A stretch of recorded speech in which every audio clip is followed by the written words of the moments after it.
capítulo 9, versículo de número 1. Está escrito: E disse Davi: há ainda alguém que ficasse da casa de Saul, para que lhe faça bem por amor de Jonatas? E havia um servo na casa de Saul, cujo nome era Ziba, e o chamaram que viesse a Davi. E disse-lhe o rei: És tu Ziba? E ele disse: servo teu. E disse o rei: há ainda alguém da casa de Saul para que use com ele de misericórdia de Deus? Então disse Ziba ao rei: ainda há um filho de Jonatas, aleijado de ambos os pés. E disse-lhe o rei: onde está? E disse Ziba ao rei: eis que está em casa de Maquir, filho de Amiel, em Lodebar. Então mandou o rei Davi e o tomou da casa de Maquir, filho de Amiel, de Lodebar. Amém? Tome o seu assento. Melhor, não tome o seu assento, porque se toma o que é líquido, né? A não ser um chá de cadeira. Eu quero nesta noite ministrar sobre o seguinte tema, e eu gostaria que você repetisse comigo. Amém? Eu comprei essa camisa especialmente para aparecer com vocês hoje. Amém? O Lediel me deu uma, mas eu comprei outra. Repita comigo: Mefibosete e as aleijaduras da adolescência. Vamos repetir? Mefibosete e as alejaduras da adolescência. O texto que eu li nesta noite, ele é um texto que traz em si uma profundidade oceânica. Porém, ele tem sido mal interpretado.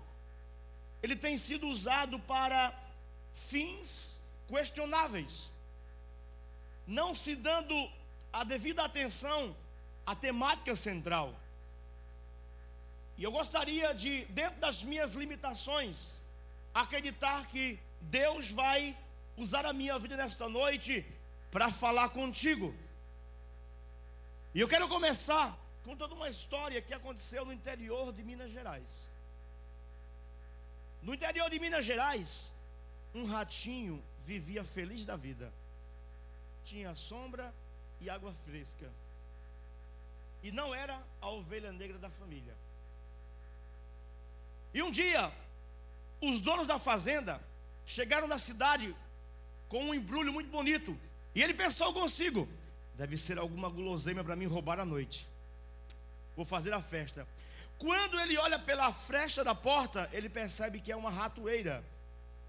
E a esposa do fazendeiro dizia para o seu esposo: eu vou matar aquele rato. Vou exterminar aquele rato miserável, aquele desgraçado. E ele, desesperado, foi de encontro à bicharada. Chegou para a galinha e disse: galinha, levante a sua voz e avise a fazenda que todos estamos correndo risco. Há uma ratoeira armada. A galinha esnobou e falou: desde quando se usa ratoeiras para se pegar galinhas? Isso é um problema seu, se vira. Então ele foi até o porco e disse: porco, me ajude, estamos correndo risco, conte-me, há uma ratoeira armada. O porco disse: olha aqui para o meu corpinho. Você acha que uma ratoeira ameaça um animal do meu porte? Então ele, na sua última tentativa, foi então até a vaca e disse: vaca, por favor, me ajude a avisar a bicharada que todos estamos correndo risco. Há uma ratoeira armada. A história diz que a vaca disse: colega, o que eu posso fazer é orar por você. E o rato então, certo da sua sentença que ia morrer, voltou triste ao seu buraco. Mas à meia-noite o silêncio do interior de Minas Gerais foi quebrado por um grito que rompeu aquele silêncio sepulcral. Ai! A esposa do fazendeiro ouviu um barulho, o tinim, e ela achou que era a ratoeira que havia desarmado, e havia pegado o rato e meteu a mão no escuro. Quando pegou, uma víbora venenosa inoculou na sua corrente sanguínea um veneno letal. E o fazendeiro, como homem simples do interior, disse: nada melhor do que canja de galinha para cortar veneno de cobra.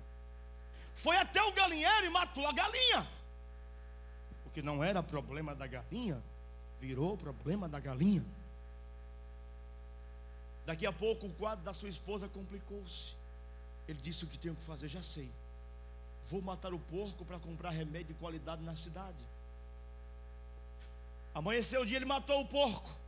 O que não era problema do porco, virou problema do porco. Lamentavelmente, a vida real não é como Hollywood. Nem tudo termina com um final feliz. A esposa do fazendeiro morreu. Mas como todo fazendeiro do interior que se preza, ele disse: vou convidar toda a parentaiada para beber o defunto. E matou a vaca para dar um churrasco. O que não era problema da vaca, tornou-se problema da vaca. Isto é uma metáfora que descreve um estilo de vida caracterizado por individualismo. Ou seja, a crença errônea de que o meu estilo de vida não afeta ninguém. O que eu faço no anonimato, no ostracismo, não vai prejudicar ninguém. Mas eu quero nesta noite lhe dizer, Colossenses capítulo 2 e versículo 8 está escrito: tenhais cuidado para que não sejais presa das filosofias do mundo, e que andam não segundo Cristo, mas segundo os rudimentos do mundo. Paulo está falando de estilos de vida que são destilados por meio das mídias, das redes sociais, e que são vendidas como algo que não representa nenhuma ameaça para a nossa vida pessoal. Mas eu quero nesta noite dizer que quando se está conectado a uma rede de relacionamentos, se está sujeito a ser atingido por pedófilos, se está sujeito a ser atacado por falsários. E mais do que nunca se pergunta por que os adolescentes têm tanta vontade de ter Orkut. Quem é que tem Orkut? Tem? É menos perguntar se cabra gosta de milho, né? Todo mundo tem Orkut. Mas por que é que as pessoas, por que é que os adolescentes têm tanta vontade de interagir com o mundo virtual? Por uma razão. Existe um termo de psicanálise chamado de cartase. A cartase é a possibilidade do indivíduo, da pessoa, extravasar todas as suas angústias, os seus medos. Então ele vai até a rede e constrói um perfil para si, ou um avatar. Lá estando, ele, insatisfeito que é com a sua aparência, com o seu ser, com o seu jeito de proceder, então ele confecciona, constrói para si um perfil que não condiz com o que ele é. Mas o que vale é a tentativa de ser aceito, de ser agradável, de ser querido, de ser notado. E por esta razão, muitos se têm tornado presas das artimanhas do diabo, que utiliza-se destas redes para construir relacionamentos destruidores na adolescência. Eu sei porque há 15 anos que eu estudo adolescência, e eu sei que esse período é um período de flertes, de paquera. Há um desejo desmedido de conhecer, de interagir, de relacionar-se.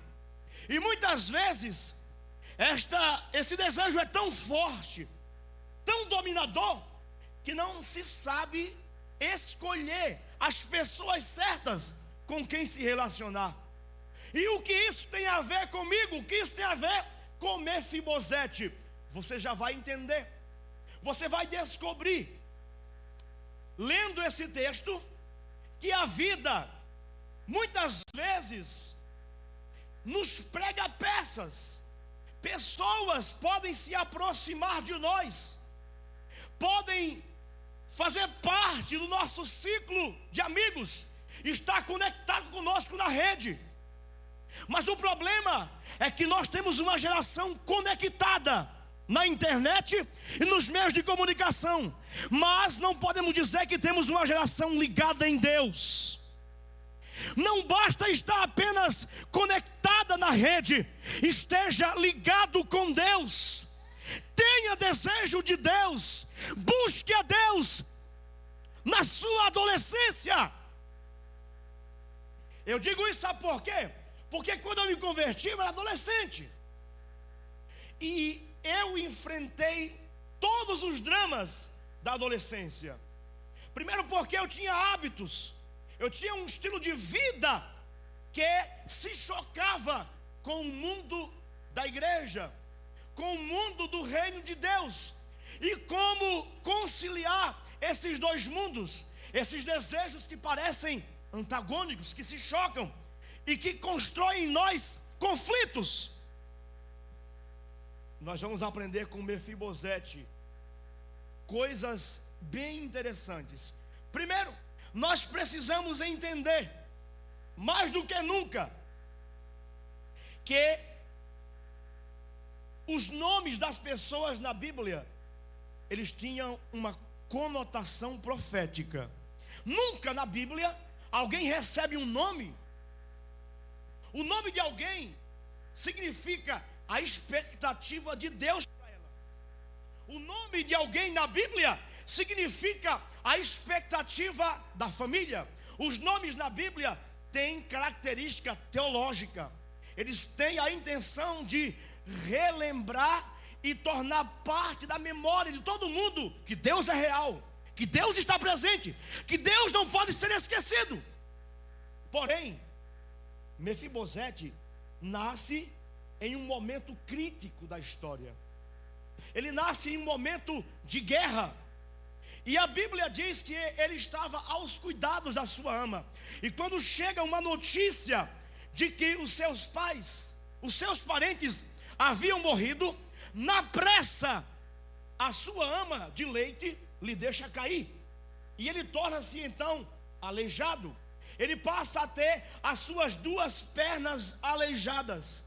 Eu quero que você entenda primeiramente uma coisa: existem duas pernas que movem a existência humana. Primeiro, sonhos pessoais. Segundo, promessas de Deus. A minha geração fala muito em sonhar os sonhos de Deus. Quem aqui sonha sonhos de Deus? Olhe, Deus não tem sonhos. Sonhar é uma faculdade humana que está suscetível a não acontecer, a não concretizar-se. Deus tem projetos. E Jó disse: todos os projetos de Deus não podem ser frustrados. A Bíblia diz: todas quantas promessas de Deus há, tem dele o sim e dele o amém, para a glória de Deus. Traduzindo em linguagem simples, quando Deus nos promete algo, Ele cria circunstâncias para que isso aconteça no nosso viver. Porém, Mefibosete cresceu no palácio, mas cresceu aleijado. Você sabia que o sonho de todo menino hebreu era tornar-se parte dos valentes de Davi? Só que a lei de Moisés explicitava de forma muito clara que quem era aleijado não podia participar do exército. Segundo, quem era aleijado não podia entrar no templo nem no palácio. Os três lugares mais desejados de qualquer pessoa, estavam vedados para Mefibosete. Segundo, sobre a sua cabeça pesava uma sentença, porque a prática dos reis antigos era essa: quando um novo rei subia ao poder, a família do restante era executada. Então nós achamos algumas vezes que nascemos com um traço, com um aspecto esquisito, e achamos que isso é erro divino. Nós atribuímos incompetência a Deus. Você vai ver que não. Um dia um professor de biologia chegou para a sua turma e disse: que conselho você daria para uma mãe que está grávida? O seu primeiro filho nasceu aleijado, o segundo nasceu deficiente mental, e ela está grávida do terceiro, e ela tem sífilis. Deve abortar ou deve deixá-lo crescer? E ele saiu. Depois de um intervalo ele voltou, e a classe unânime voltou que ela deveria abortar. Ele disse então: para os que optaram pelo aborto, eu queria dizer que vocês acabaram de matar Ludwig van Beethoven, o maior gênio da música alemã. Sabe o que eu estou dizendo? Muitas vezes nós nascemos numa embalagem que não nos agrada. Nós podemos nascer em circunstâncias que não desejamos e que não queríamos, mas Deus não erra. Deus sabe o que está fazendo com a minha e com a sua vida. E uma vez que você está preso à mensagem da cruz, existem promessas de Deus sobre a tua vida. Existem. Porém, Mefibosete estava aleijado. Só que a aleijadura de Mefibosete, ela não se limitava às pernas. Existia uma aleijadura de cunho emocional e moral. Sabe por quê? Porque fazendo uma leitura psicológica desse texto, você vai descobrir que Mefibosete cresceu desejando vingança. Mefibosete pensava consigo quando via os valentes de Davi passar: um dia eu vou pegar aquela desgraçada que me deixou cair e vou acertar as contas. Um dia eu vou vingar-me do sistema. Um dia eu vou vingar-me do mundo. E ele não sabia que ele estava aleijado porque Deus estava pretendendo livrá-lo. Como assim? Porque na lei de Moisés existe um artigo que dizia que se alguém fosse do reino anterior, mas tivesse uma aleijadura, deveria ser poupado. Deus não erra. Você não nasceu com a aparência errada. Você não nasceu com o jeito errado. Deus não erra naquilo que Ele faz. Ele está no controle de tudo. Observe que houve uma queda não somente no âmbito físico, houve uma queda de cunho emocional. O mundo de Mefibosete destruiu-se. E como é natural, a Bíblia diz que a sua queda aleijou o seu emocional, aleijou o seu psíquico e aleijou o seu moral. E como é comum, os homens com esses traços, ele então vai para um lugar chamado Lodebar. Por quê? Você já observou que o reduto contemporâneo dos adolescentes é os shopping centers? Por quê? Porque lá se encontram as tribos urbanas, lá se encontram os semelhantes, o da mesma idade. Lá está a possibilidade de construir uma identidade. E muitos pais ficam perturbados, porque quando chega a adolescência, a mãe vai deixar a filha na escola e diz: filha, vem cá para a mãe dar um beijinho em ti. Ai mãe, nada a ver, não vai pagar esse mico, pelo amor de Deus. E nós achamos que, muitas vezes, achamos que o filho já não ama mais o pai e a mãe o suficiente. Mas na verdade não é, ele continua amando. Mas quem vai ajudá-lo a construir agora a sua identidade, quem ele é, são os amigos. E aí é que mora o problema. Porque muitas vezes os amigos que escolhemos são amigos que constroem em nós uma natureza perversa, maligna. Se você ler Romanos capítulo 12, está escrito: e não vos conformeis com este século, mas transformai-vos pela renovação do vosso novo entendimento, para que experimenteis qual seja a boa, agradável, perfeita e santa vontade de Deus. Paulo está trabalhando com o coração do evangelho. Ele está propondo dois princípios, duas leis psicológicas que regem a vida mental de todo ser humano. Primeiro, lei da cognição. Paulo está dizendo: você se torna o que você pensa sobre Deus. Paulo está dizendo: quem não pensa em Deus não pode parecer-se com Deus. Quem não ocupa a mente com Deus não tem os traços de Deus. Quem não lê sobre Deus não pode parecer-se com Deus. Sabe o que é lamentável? É que o que está matando e aleijando muitos adolescentes são doses de veneno literário. Adolescentes que não conseguem ler um versículo da Bíblia. O que é que diz em João 3,16? Tipo assim, sabe, mas já leu o Senhor dos Anéis, já leu a coleção inteira do Harry Potter. Isso é veneno literário. E eu não tenho nada contra a literatura. Eu sou admirador do C.S. Lewis, sou admirador da literatura inglesa, francesa, leio sobre isso, pesquiso sobre isso. Mas eu quero dizer que existe uma literatura que traz para nós a cultura do céu e constrói em nós o caráter do reino de Deus. E esta literatura é a Bíblia Sagrada. Ame a Bíblia, leia a Bíblia. Você tem que ler a Bíblia.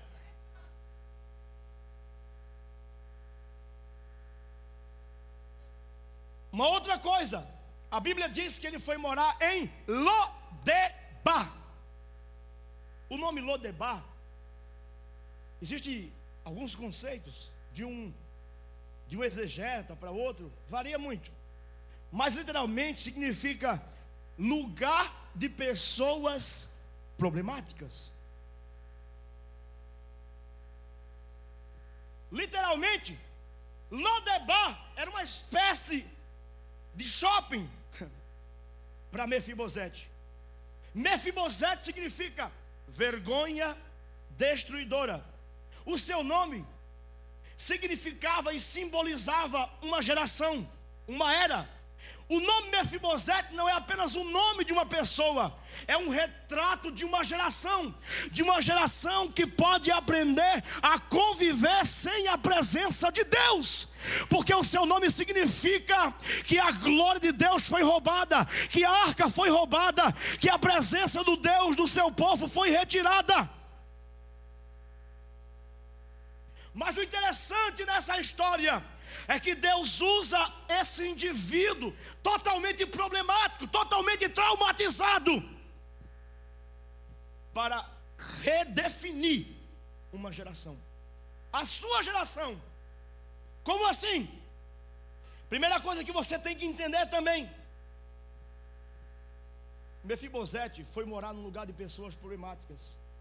Mefibosete tornou-se um indivíduo que tinha muitos sonhos, muitos projetos, ideais de vida, mas a sua aleijadura emocional, o seu sentimento de vingança, não deixava agir. Ele era um depósito de sonhos e de projetos que nunca poderiam sair do papel. E eu quero dizer para você, em nome de Jesus, o que nos torna diferentes para uma geração não é a minha capacidade intelectual, ela é louvável. Não são as minhas habilidades com todos os tipos de conhecimento. Muitas vezes o que determina alguém ser diferente para uma geração é o desejo de Deus de se apoderar dessa pessoa e de usá-la. E eu quero, em nome de Jesus, como ministro do Evangelho, dizer para cada adolescente que está aqui nesta noite: Deus tem desejo de usá-lo. tem. Eu conheci uma história real de um adolescente que ganhou um cruzeiro no transatlântico. Só que ele era o tipo de pessoa que não gostava de ler Bíblia. E ele descobriu, para sua angústia, escute isso aqui, que o capitão do navio tinha um hobby: envergonhar crentes. Ele, sabendo disso, ficou todos os dias no quarto. Adolescente já não gosta de quarto, né? Quando ele saiu no último dia, o céu estava lindo. Ele aqui, ó. O capitão bateu do ombro dele e falou assim: estava eu te esperando. Soube que você é crente. Eu sou colecionador de telescópios. E eu tenho vasculhado o universo em busca de vestígios da existência do seu Deus. Não achei nada. O seu Deus é uma mentira. O que você tem para me dizer? Ele falou, tipo assim, sabe? Baixou a cabeça e disse: Deus, e agora? E Deus lhe deu uma revelação. Ele disse: na verdade, o senhor está desinformado. Existe um telescópio que está há 2000 anos no mercado e permite ver Deus. Mentira, eu sou colecionador, compro até no mercado negro. Não existe. Qual é? Ele levantou o dedo e falou assim: Mateus capítulo 5, versículo 6: bem-aventurados limpos de coração, porque eles verão a Deus. O que eu estou dizendo? Que conhecimento bíblico é poder. Conhecimento de Deus te dá autoridade, te dá sabedoria, te dá a capacidade de resolver problemas. Leia mais a Bíblia, ame a Bíblia, se apaixone pela Bíblia. A história de Mefibosete é complicada porque, primeiro, ele não sabia de uma promessa que havia sido feita por Davi. Davi disse que quando chegasse ao poder, iria abençoar a descendência de Jonatas. Ele não sabia porque quando isso aconteceu, ele tinha 5 anos. E sabe quando isso vai acontecer? Muitos anos depois. Porque o que Deus faz em nós, enquanto esperamos, é tão importante quanto o que esperamos. Deus não tem pressa em nos dar certas coisas. Deus não tem pressa em nos abençoar com certas coisas. Deus tem desejo, sim, de que a minha vida seja um outdoor ambulante que prove que Deus é real, que Deus é verdadeiro.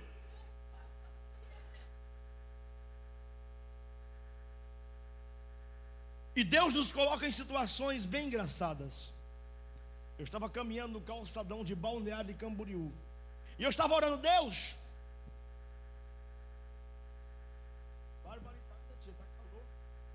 parece Mossoró. E sabe o que aconteceu? Veio uma cartomante na minha direção: moço, deixa eu ler sua mão, só cobro R$5. Ela estava com 2 problemas, né? Um de dinheiro e um de português. E o Espírito de Deus falou assim: não perca a oportunidade. Eu falei: só se for agora. Ela olhou assim e disse: e pelas linhas turvas da sua mão, eu percebo que você é um rapaz insatisfeito economicamente. Eu pensei comigo: psicologia vagabunda. O mundo está em crise econômica, e insatisfação é a palavra de ordem em relação a bens materiais. Todo mundo é insatisfeito com o que tem. A insatisfação é um princípio que nos move. A ganância é o que nos destrói. Segunda coisa que eu vejo aqui é que você é um rapaz que tem um potencial que ninguém consegue enxergar. Eu pensei comigo de novo: psicologia vagabunda de novo. Porque eu vivo num momento histórico conhecido como pós-modernidade, e a principal característica é narcisismo, culto ao eu. Eu só quero que você me aqueça nesse inverno e que tudo mais vá para o inferno. Narcisismo. As pessoas fazem embaixadinha com o próprio ego. A inologia contemporânea faz apelo ao ego. Sinta-se bem, venha para a igreja e Deus vai te dar uma dentadura nova. Você vai ficar com um sorrisão. Mentira, é mentira. A finalidade e o propósito de Deus não é sempre nos fazer sentir-se bem ou felizes, é construir o reino de Deus em nós. Quer ver uma coisa? Bem-aventurados os limpos de coração, bem-aventurados os mansos, bem-aventurado, bem-aventurado. Quem não conhece essa expressão? E para nós chegou como mais que feliz, Macários no grego. Mas na verdade, essa expressão Macários veio até nós através de uma versão chamada Teve, de uma Bíblia católica. E não significa isso nos manuscritos, significa aprovado por Deus. E qual a diferença? O texto está dizendo que Jesus não está prometendo sentimento de felicidade, está prometendo aprovação. Está difícil, está apertado, mas está aprovado por mim. Está em crise, mas eu estou com você. É diferente. A minha geração promete êxtase, euforia. Eu sei que a gente tem que se contextualizar. Mas eu vi esses dias uma propaganda de um centro de recuperação falando o seguinte: venha para Jesus, Ele é a dose mais forte. Olha, eu lhe garanto que quem bebe da fonte de Jesus de Nazaré não precisa tomar outra dose, porque nele se faz uma fonte que salta para a vida eterna, e esta fonte o descedenta todos os dias.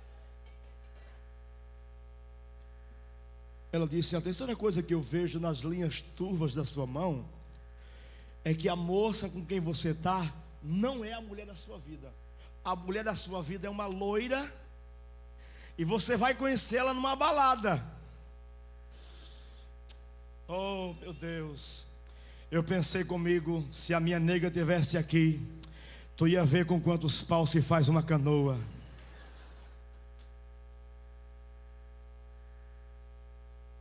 O mundo constrói as suas propostas em cima de mentiras. Mas a Bíblia diz: o coelho é fraco, mas está sobre a rocha. Você está firmado sobre os fundamentos do Evangelho. Então você é como os montes de Sião, que não se abalam, mas permanece para sempre. Quem se fundamenta em Deus torna-se um referencial para a sua geração. Observe que o grande problema de Mefibosete, por incrível que pareça, a temática central de Mefibosete era perdão. William Shakespeare, em uma de suas peças, disse assim: vingança é como tomar um copo de veneno e esperar que o outro morra. Quem morre é você.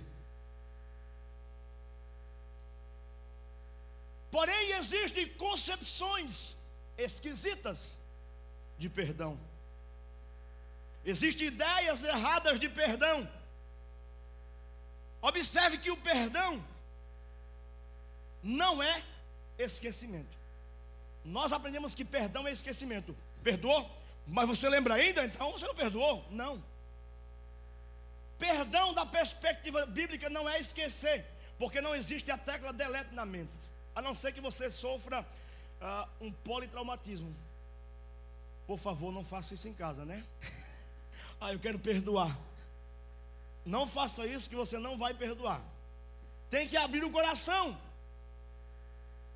Perdoar não é não sentir desejo de vingança pelo outro, de fazer reparação. Perdão é a capacidade de ter a memória do ato de humilhação, de vergonha e de problema, e aquilo não mais se somatizasse, não afetar você, não fazer com que a comida perca o sabor. É a capacidade de ter na mente o que aconteceu, mas aquilo não mais lhe afetar. E isso é fundamental entre os adolescentes. Por quê? Porque o sentimento número 1 da adolescência chama-se ira. Tem gente que pergunta: meu Deus, por que adolescente se ira com tanta facilidade, né? Pavio curto. Sabe por quê? Existe uma causa espiritual e existe uma causa orgânica. Na verdade, sabe por que você se irrita com facilidade? É que a caixa craniana está apertando o seu cérebro na adolescência, afetando o lado do cérebro responsável pelas emoções. Daqui a um pouco mais de tempo isso muda, mas por enquanto aquilo vai apertando. Se tocar em você, pisar em você, já arrumou briga. E onde entra a Bíblia nisso? Entra o domínio próprio. Mais bem-aventurado é aquele que domina o seu espírito do que o que conquista uma cidade. Você é adolescente? É, mas você pode ser cheio do Espírito e subjugar estes sentimentos que podem te alejar. Está escrito em Efésios capítulo 5, versículo 18: não vos embriagueis com vinho, aonde há contenda, mas enchei-vos do Espírito. Quem já leu isso na Bíblia? Mas quem entendeu? Ser cheio na Bíblia não é uma opção, é um mandamento. Está a grande diferença do texto. Quando der na telha, velho, eu vou buscar me encher aí e tal, do pai lá de cima, do cara lá de cima, eu vou me encher dele, aí vai dar tudo certo. Não, ser cheio é urgência do reino. Seja cheio hoje, seja cheio hoje. Comece a se encher hoje. Deixa eu terminar a minha história. A cartomante então falou assim: você vai me dar os R$5? E eu tenho dito por aí que eu não me acho feio. A minha esposa está ali, viu? Cuidado. Eu me acho agradável. Mas eu digo por aí também que Deus dá a cara conforme o ministério. E eu fechei a minha cara assim e falei: moça, bem sério assim, moça, você sabia que você acabou de cometer o maior erro da sua vida? Quanto mais tempo você passar perto de mim, menos tempo de vida você tem. Ela voltou assim: moço, você é policial? Eu falei: não, mas quando eu chegar em casa eu vou reportar o que aconteceu aqui, e o meu Senhor vai lhe procurar. Moço, você é satanista? Eu falei: não, meu nome é Lucier, não é Lucifer.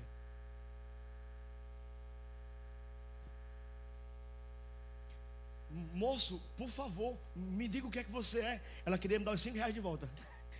Eu disse: moça, eu sou crente. Tá explicado, mas crente não pode saber disso. Eu falei: eu vou ler o seu futuro agora, me dê sua mão aí. Mentira, crente não lê futuro, ninguém lê. E tem um versículo na Bíblia que é chamado o versículo bola de cristal. Ela olhou assim: mas tem, está escrito, Apocalipse 22:15: ficarão de fora os mentirosos, os feiticeiros, os que amam e praticam a mentira. Moça, o teu destino era o inferno, mas eu cruzei o teu caminho. O céu te aguarda, quer ir para o céu comigo? Eu não sei onde foi parar essa moça, mas eu sei de uma coisa, que muitas vezes para evangelizar você tem que pagar. Tem que pagar para restaurar as pessoas. O problema, muitas vezes, existem situações corriqueiras na vida que alejam os adolescentes. A adolescência é sinônimo de afloramento da sexualidade, despertar dos instintos. Tipo assim, o rapaz está na janela, de repente passa uma moça, ele faz mais ou menos assim, ó.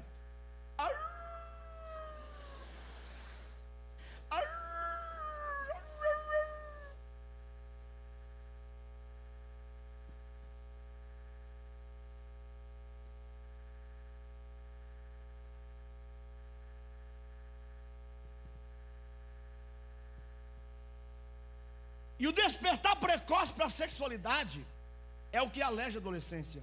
A história fala sobre um adolescente com 17 anos no Egito. José no Egito, não José do Egito. Tem que separar as coisas. A Bíblia diz que a mulher de Potifar, bonitona, Sabia que foram os egípcios que inventaram a maquiagem de olhos? Ela olhava para José e dizia assim: José, José, ô José, vamos ficar, José. Ô José, vamos dar uns amassos, uns malhos, José. Vamos, José. Diz que sim, José. Diz que sim, diz que sim, diz que sim, José. E José disse: quero não, posso não. Meu Deus, não deixa não.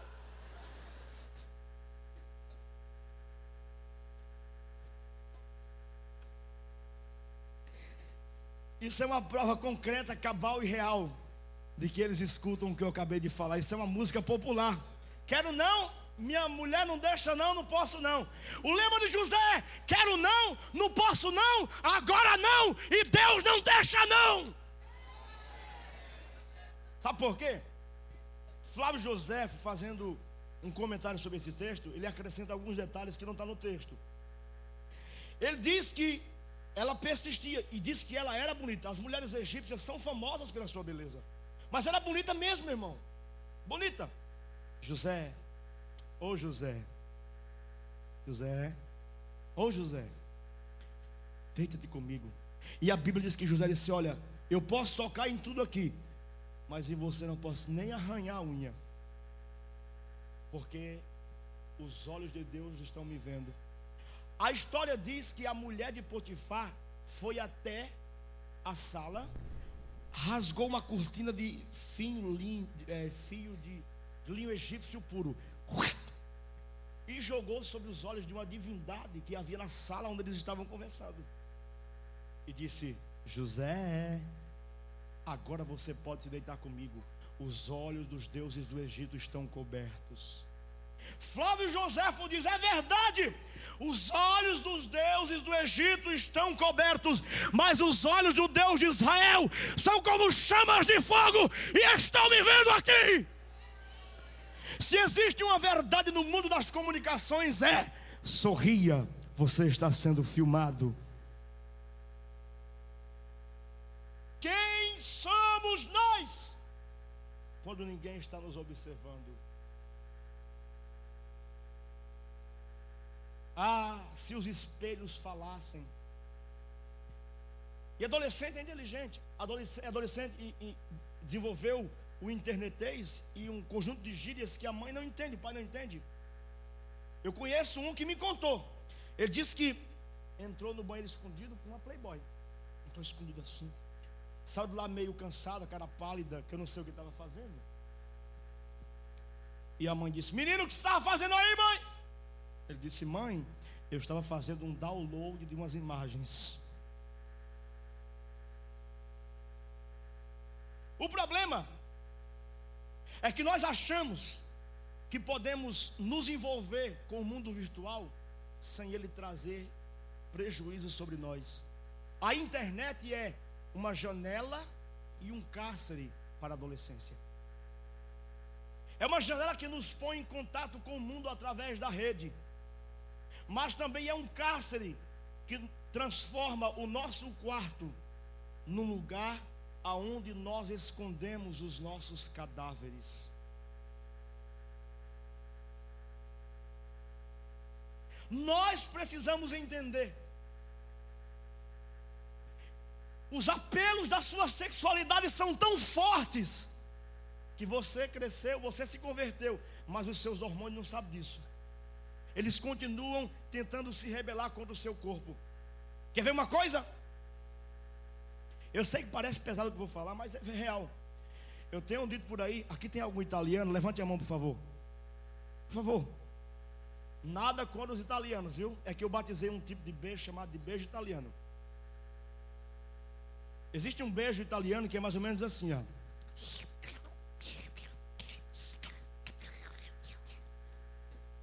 Beijo de namoro pentecostal.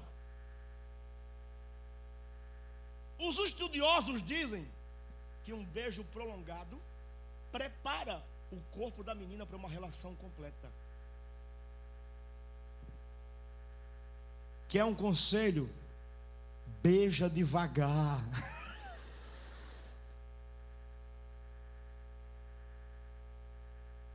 Toma cuidado com quem você vai beijar. Quer um conselho? Guarde a tua boca. Talvez não seja nem momento para você começar a beijar agora. Existem outras coisas para serem feitas. Existem outras ocupações que te aguardam. Eu vi alguém dizer assim: eu te repreendo em nome de Jesus. Não adianta me repreender. Eu sei que você tem vontade de beijar muito, mas se controla.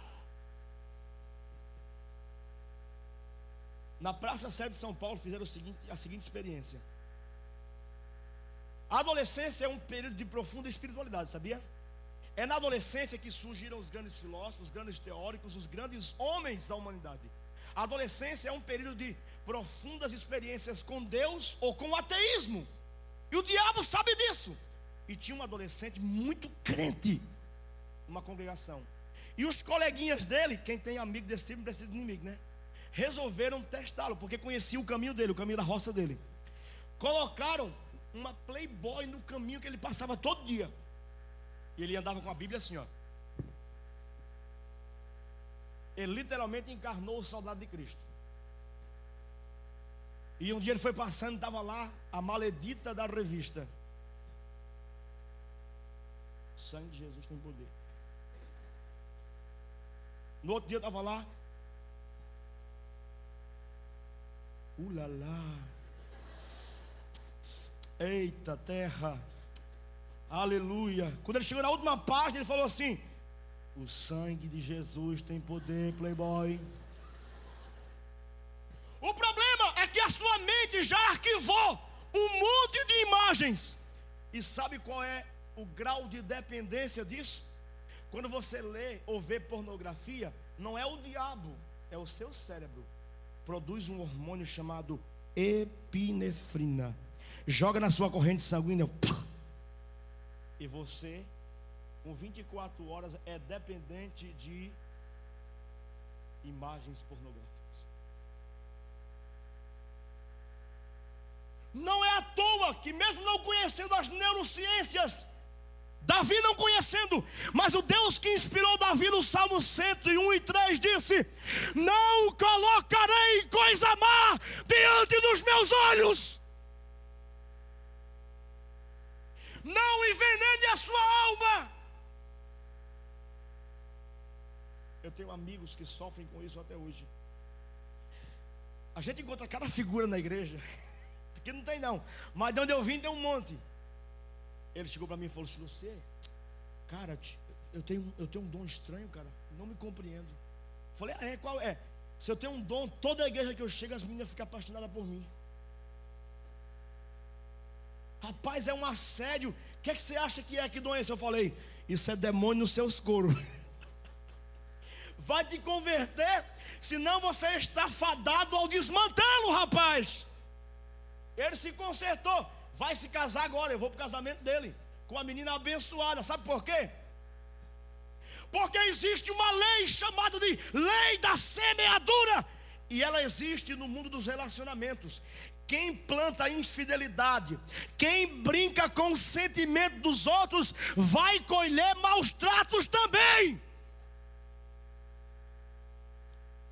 Ai, cara, que pô, nada a ver. Então quer dizer que eu não posso dar umas beiçadas num monte de gente sem sofrer consequências? Não. Assim diz o reino de Deus. Assim diz o Ministério da Saúde, dos relacionamentos do reino de Deus. Brincar com os sentimentos alheios é contravenção penal. É. Mas bate, tu veio só estragar o meu prazer? Não. Para tudo na vida tem tempo. Você sabe que nesse exato momento, eu vou repetir o que disse ontem. Hoje nós vivemos a adultização da infância. E vivemos o despertar da adolescência em pessoas maduras, sabia? Isso é um fenômeno estudado no mundo das ciências comportamentais. A adolescência não é uma questão de idade, é de comportamento. Quem nunca viu a mãe querendo ser igual à filha adolescente, vestida como ela, com as roupinhas da adolescente? Minha irmã, você é a mãe, ela é a filha. Não confunda os papéis. Sabe por quê? Se você acha que isso vai atrair o respeito dela, você está enganado. Adolescente pode ter uma tendência natural à rebeldia, a contestar as regras, mas ele deseja um pai e uma mãe que seja referencial moral a ser seguido. Permanece na tua postura, porque no tempo ele vai te imitar. Vai.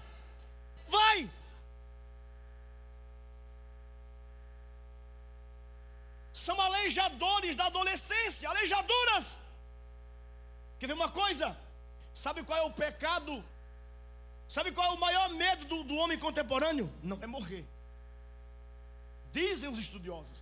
O maior medo das pessoas não é morrer, é ficar gorda,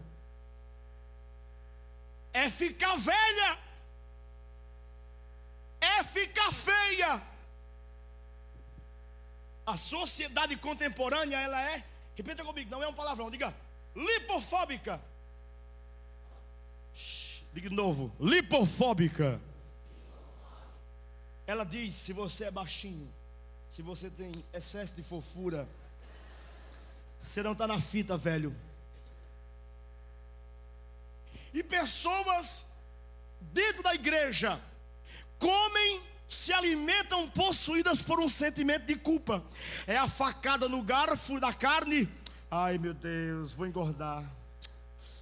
Você quer ter uma ideia para você ver como as pessoas entram traumatizadas no restaurante? Sabe qual é a conversa número 1 de restaurante? Rapaz, eu tenho que começar uma dieta. Isso são reflexos de que estamos absorvendo uma filosofia maligna. Em nome de Jesus, come na mesa o que Deus te deu. Te deleita na abundância de Deus para a tua casa.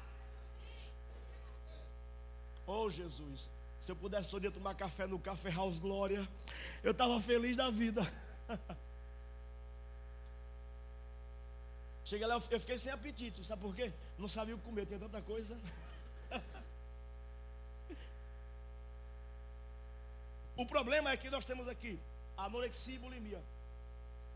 A anorexia, ela tenta evitar comer tudo. A que sofre de bulimia quer comer tudo. O sonho da anorexia é ser bulímica. O sonho da bulímica é ser anorexia.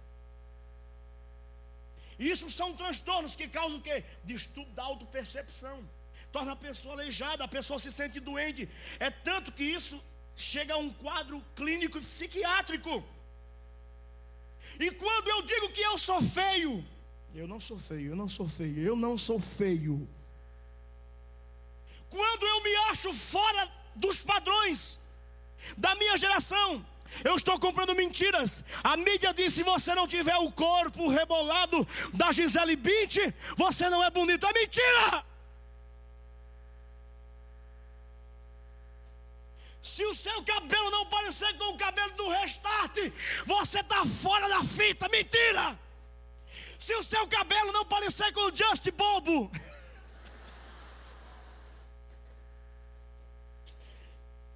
porque tem o Just Bieber, mas tem os Just Bobo, né?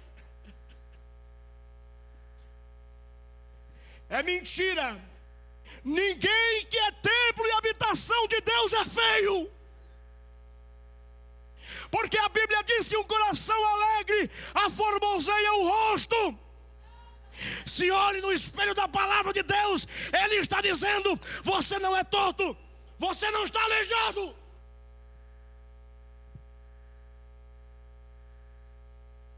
É mentira. É mentira dessa geração. As pessoas se sentem aleijadas e procuram refugiar-se em Lodebar, redutos de pessoas complexadas. Sabe quais são as duas pernas aleijadas da adolescência? Tédio.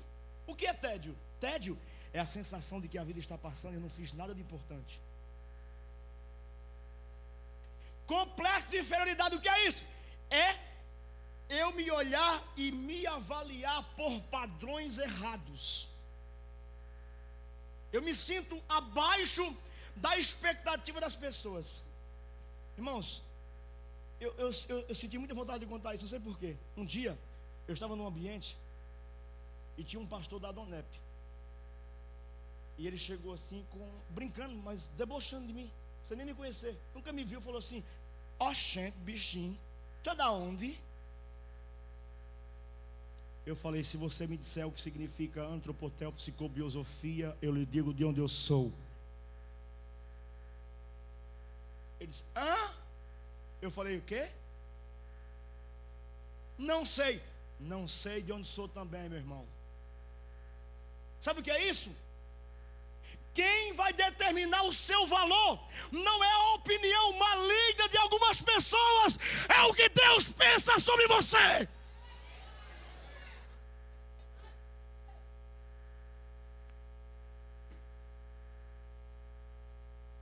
Lá em casa eu não tenho mais quase espelho. A mulher vai se ajeitar. Eu falei: olha em mim aqui, ó, minha filha. Eu sei que você está achando engraçado, mas na minha adolescência eu tive depressão. Eu era uma pessoa extremamente fechada. Passava de 6 meses sem falar com ninguém, fechado num quarto. Todo adolescente já pensou, pensa ou vai pensar. E um dia eu pensei, eu falei: vou me suicidar. Eu pensei: vou não. O mundo vai ficar tão triste sem eu. Porque a verdadeira raiz de toda tendência suicida não é complexo, é orgulho disfarçado. Dizem os psicólogos. Sabe o que eu estou dizendo? Você não precisa aceitar valores, filosofias, ideias que podem te alejar e alejar a sua vida, os seus valores. Seja conduzido e guiado pela mensagem da cruz, e Ele te torna diferente, Ele te torna excelente, e Ele te promete que é possível fazer a diferença em pleno século 21. Faz. Já estou terminando. Outro problema terrível. Essa expressão já está ficando enjoada, né? Estou terminando, não termina nunca, né? Rejeição. Ninguém gosta de mim. Eu sei que isso é engraçado. As pessoas não chegam para a gente e dizem isso, mas as suas atitudes dizem isso. Quando a gente começa a estudar o comportamento humano, a gente começa a prestar atenção nas falas soltas das pessoas, né? Elas soltam o que está acontecendo de verdade. Ninguém me valoriza como eu devo ser valorizado. O sentimento de rejeição, ele é uma pista de mão dupla. Ele vem de dentro para fora e de fora para dentro. E Mefibosete veio de dentro para fora. Todo indivíduo que se sente rejeitado, ele tende a se recuar, se fechar. Meu irmão, em nome de Jesus, você não é ostra. Sai dessa concha! Ele se recua. Aqui era Jerusalém. Mefibosete disse: eu vou para Lodebar. Ele se auto-excluiu. E se você pensa que a auto-exclusão é um comportamento raro, não, ele é muito frequente na Bíblia. A Bíblia diz que o filho mais novo, da parábola do filho pródigo. Quem já leu a Bíblia aqui? Quem já leu? Quem já leu? Diz que o filho mais velho diz assim: este teu filho. O pronome este, no texto grego, significa que ele não sentia mais parte da família e estava administrando o reino, a fazenda, a propriedade agrícola do seu pai. Sabe por quê? Porque os nossos pedidos dizem o que nós pensamos de Deus e que grau de parentesco e de aproximação temos com Deus. O texto diz assim: nunca me deste um cabrito para eu me alegrar com os meus amigos, mas veio este teu filho que gastou tudo com as meretrizes, e o Senhor matou um cordeiro. Sabe a quem era dado os cabritos na cultura judaica? Aos escravos. O conceito do filho mais velho é: felicidade é barriga cheia. O conceito do pai é: alegremo-nos, porque estava morto e reviveu, e estava perdido e foi achado. Quando ele disse assim, ó, escuta isso aqui. Se você estudar essa parábola, eu quero dizer, não, por favor, não me interprete mal. Eu sou professor de hermenêutica, eu trabalho com hermenêutica. Se você ler esse texto, você vai descobrir que o filho mais novo não se prostituiu. Os seus originais, não se prostituiu. Então por que o irmão mais velho acusou ele de prostituição? Porque na cultura bíblica se punia com apedrejamento os rapazes que fornicavam. Ele tentou colocar na cabeça da aldeia que aquele rapaz que era o seu irmão tinha que ser apedrejado. Você conhece gente assim? Articulista? Aqui não tem. Esses dias eu fui pregar numa igreja e falei: aqui não tem. Uma irmã levantou-se e falou assim: tá cheio, pastor. Aqui não tem isso. Mas existe uma guerra fria de alfinetadas entre os adolescentes. Se você acha que não tem, tem. Principalmente entre as mulheres. As mulheres vivem com muita descrição e etiqueta uma guerra silenciosa de alfinetadas. Mas sabe por que eu louvo a Deus? É que quem vem aleijado para Jesus, Ele conserta. Ah, é? É. Quem nunca leu João capítulo 8? Diz a Bíblia que trouxeram uma mulher e disseram: nós achamos essa mulher no próprio ato de prostituição, de adultério. A lei diz que ela deve ser apedrejada. E tu diz o quê? A Bíblia, você conhece a história, não conhece? A Bíblia diz que depois de tudo Jesus diz assim: mulher, aonde estão os teus acusadores? Aparentemente está tudo igual, não está? Mas não está. Porque quando os fariseus dizem esta mulher, a palavra grega é vagabunda, coisa sem valor, desmantelada, destruidora da cultura dos valores, negou Deus, maculou o arraial, tem que ser morta. Mas quando Jesus diz mulher, a palavra ali na língua grega é menininha pura, moça. Você pode até chegar aleijado ao reino de Deus, mas não permanece, porque a graça de Deus nos nivela. A graça de Deus trabalha em nós e restaura o nosso interior.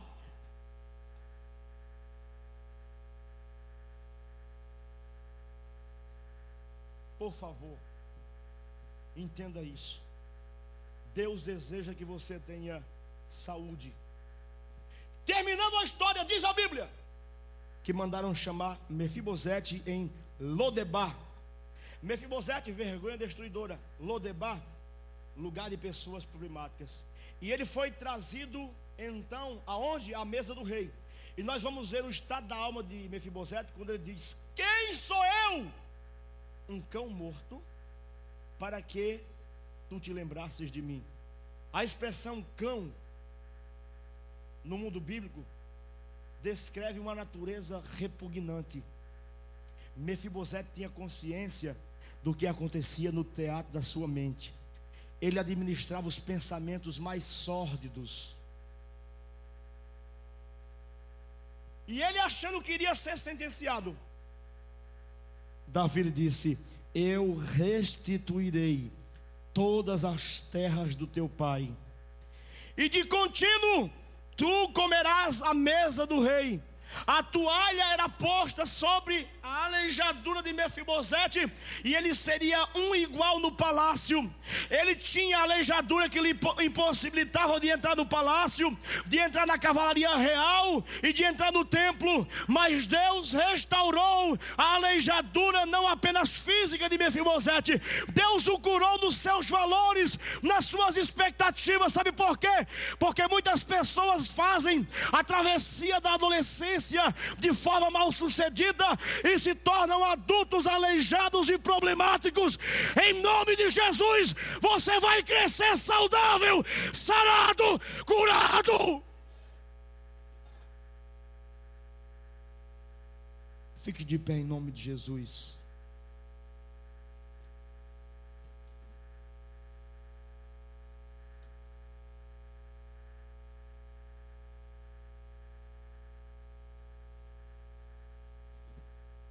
Keblon Shabinara Gasai Rogessa Kelly Minara Vosheremando Kiminasu Konomundará. Eu queria te convidar a vir à frente em nome de Jesus. Ah, mas vão ver que eu estou mancando. Vão não. Ninguém aqui consegue ver a alma de ninguém. Pode até ter dom de revelação, mas Deus é que é Kodak, Ele vê tudo. Venha para frente em nome de Jesus. Haverá cura nesta noite.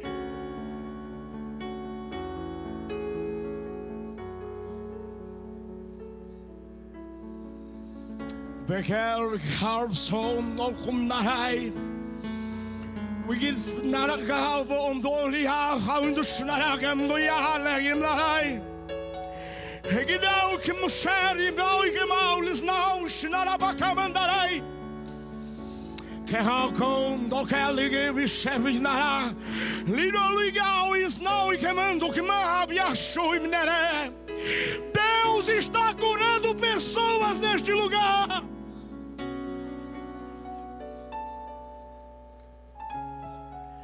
Eu sei que tem adolescentes aqui que ainda não são crentes. Eu não quero que você seja membro da Assembleia de Deus. Eu quero que você seja membro da família do reino. Eu não luto para as pessoas permanecerem na igreja. Eu luto para que elas permaneçam no reino. Porque quem está no reino tem poder de fazer diferença.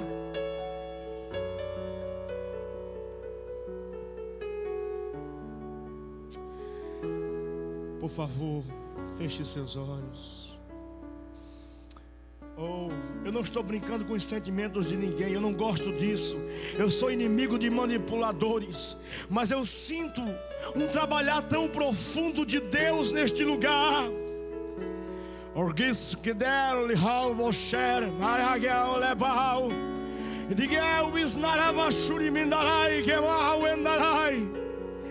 A partir de hoje, aquele quarto que tem sido um lugar de tortura para você, onde você sepulta os seus mais sombrios pensamentos, será um lugar iluminado, porque o sol da justiça nascerá sobre a tua vida.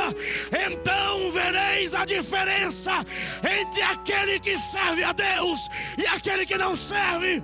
A tua vida vai ganhar um novo rumo, a tua vida vai ter uma nova página. Deus vai mudar a tua vida hoje.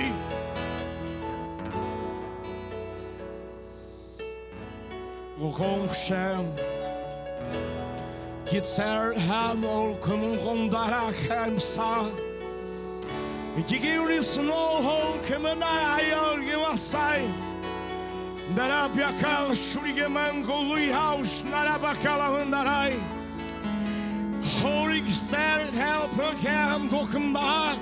Luina canto mandole pra chequem no condarai. Iribadi camandarai. Não se assuste, é isto que está reservado para você. Você pode até chorar lágrimas de angústia, mas o reino te convida a chorar de alegria, a chorar de alegria, a chorar de alegria.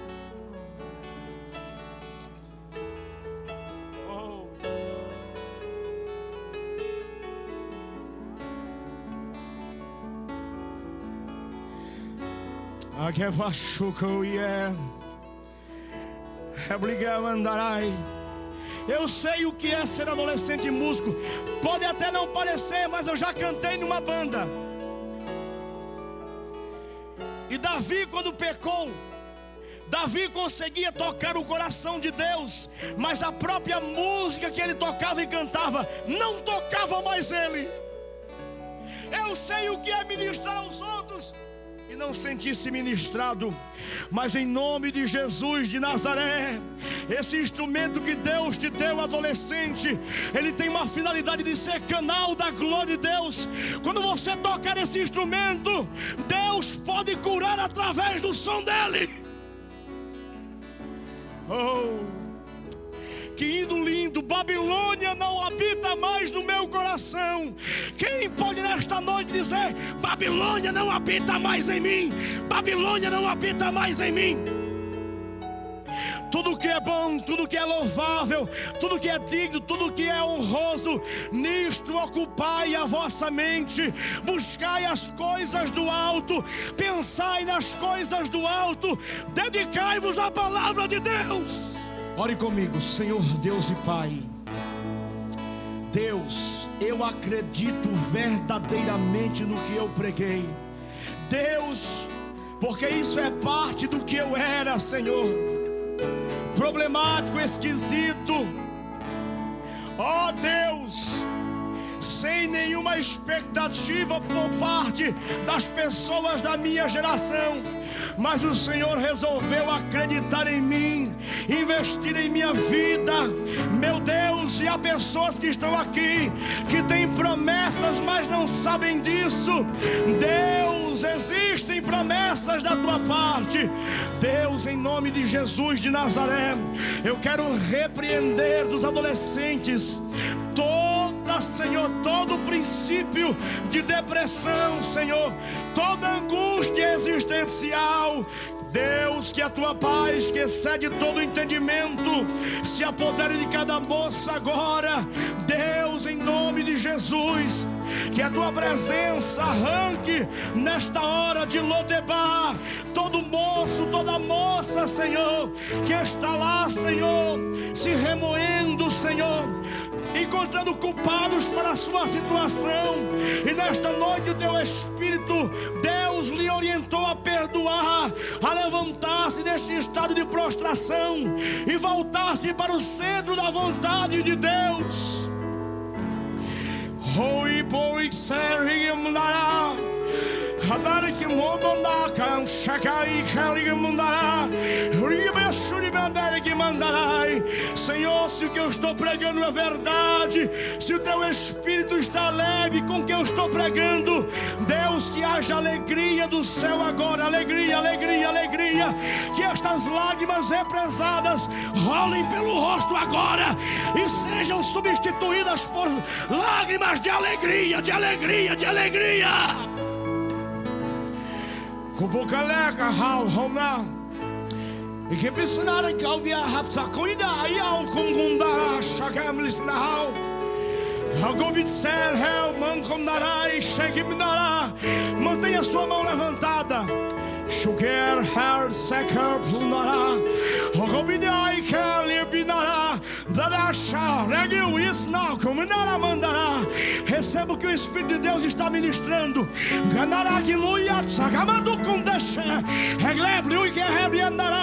Seja renovado, você que está aí na galeria. Seja renovada, seja renovado.